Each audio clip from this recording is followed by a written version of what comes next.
Hello friends, welcome to my YouTube channel practical spoken English by RBS. दोस्तों, इस video में हम बात करने वाले हैं बी, बीइंग और बीन का इस्तेमाल कब, कहाँ और कैसे करना चाहिए। हम इसका इस्तेमाल एग्जाम्पल से सीखेंगे, सेंटेंस से सीखेंगे और ग्रामर पर हमारा फोकस नहीं होगा, क्योंकि स्पोकन इंग्लिश के लिए ज़्यादा ग्रामर पर फोकस करने से अंग्रेजी बोलने में काफ़ी दिक्कत महसूस होगी आपको। इसलिए हमारा फोकस सेंटेंस के एग्जाम्पल से ही सीखना होगा। तो हम वन बाय वन स्टार्ट करते हैं। बी, बीइंग और बीन, ये बोलचाल में अक्सर इस्तेमाल करना होता है और इस पर थोड़ी क्लैरिटी होना कि कब कैसे यूज करें बहुत ज़रूरी है, अदरवाइज हमें बहुत दिक्कत हो सकती है। इसलिए इस वीडियो में लास्ट तक बने रहिए और इसको समझने की कोशिश कीजिए कि बी, बीइंग और बीन का इस्तेमाल कैसे किया जा सकता है। तो लेट अस स्टार्ट। पहले बी को लेते हैं। बी नॉर्मली दोस्तों पास्ट के लिए इस्तेमाल नहीं होता है, जो गुजर गया उसके लिए नहीं होता है, जो हो रहा है उसके लिए भी नहीं, बल्कि जनरली फ्यूचर के लिए इस्तेमाल होता है। जैसे मैं वहाँ होऊंगा, I will be there, you will be there, the doctor will be there. तो होना। इसी तरीके से दूसरा सेंटेंस लेते हैं कि this work will be done, यानी फ्यूचर की बात कर रहे हैं, ये वर्क काम किया जाएगा, this work will be done. चोर पकड़ा जाएगा, the thief will be caught. मरीज ठीक किया जाएगा, the patient will be treated. इसके बाद तीसरा सेंटेंस लेते हैं, मैं तुम्हारा ध्यान रखूंगा, I will be taking care of you. Doctor मरीज का इलाज कर रहा होगा, the doctor will be treating the patient. मैं वहां जा रहा होऊंगा, I will be going there. वह खा रहा होगा, ही विल बी ईटिंग। तो इस तरीके से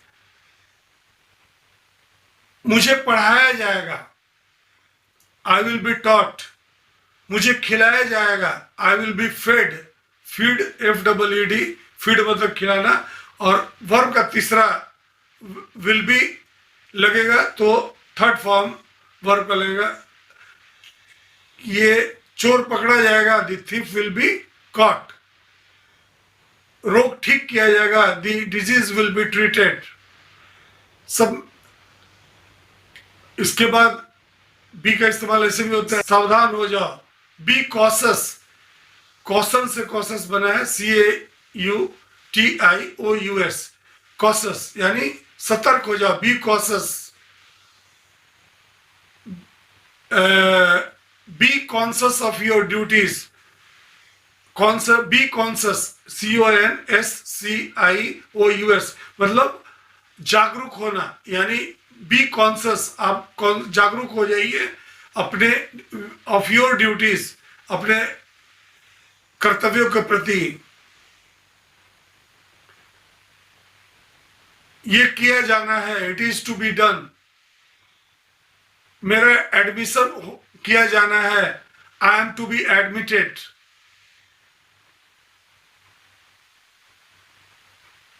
देश के लिए बहुत कुछ किया जाना है, lot of things are to be done for the country. तो इनके तर्ज पे ही बी का इस्तेमाल होगा। और ये आपने देखा होगा, होना हो या किया जाना हो, जो कुछ भी है वो रिलेटेड है फ्यूचर से, पास्ट से या इवन की प्रेजेंट से इनका कोई लेना देना नहीं है।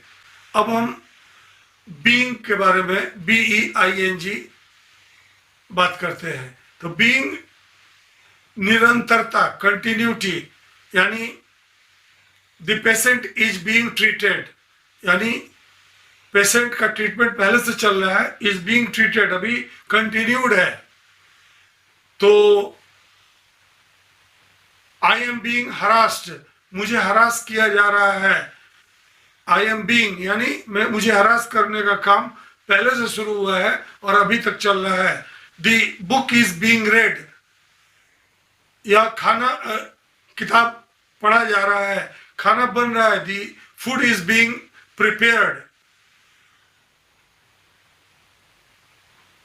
और दूसरे तरीके से भी बीइंग का इस्तेमाल होता है, जिसे बीइंग ए डॉक्टर, यानी being a doctor is not a joke. Doctor होना, बीइंग होना। Being human is our first duty. तो उस समय मैंने क्या कहा कि being a doctor is not a joke, यानी एक डॉक्टर होना कोई मजाक नहीं है। तो being human is our first duty, यानी इंसान होना हमारा पहला कर्तव्य है। Being the citizen of India is a great thing. Bharat का नागरिक होना एक बड़ी बात है। तो किया जाना या होना दो तरीके से इस्तेमाल होता है, यानी this work is being done, I am being taught, food is being prepared, या being a doctor, you should being available in the time of need is great for friendship, यानी मुश्किल वक्त में being available यानी उपस्थित होना दोस्ती के लिए बड़ी बात है। इन दो तरीके से मेनली being का इस्तेमाल होता है। been हमेशा has, had, have में इस्तेमाल होता है, और जनरली ये जो काम हो चुका है यानी पास्ट टेंस में इस्तेमाल होता है, और फ्यूचर में रेयरली इस्तेमाल होता है। तो जैसे एग्जाम्पल से देखते हैं, ही हैज बीन टॉट, वह पढ़ाया जा चुका है। The pizza has been eaten, pizza खाया जा चुका है। मकान बनाया जा चुका है। The house has been constructed, उसे धमकी दी जा चुकी है। ही हैज बीन थ्रेटेंड, या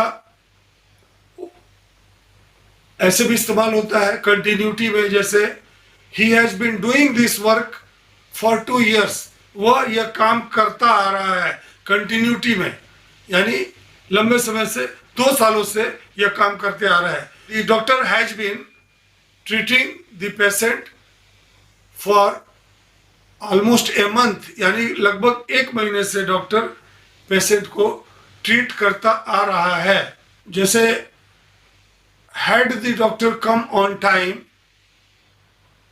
the patient could have been saved, the patient could have been, तो have के बाद been, यानी अगर डॉक्टर समय पर आता तो पेशेंट को बचाया जा चुका होता।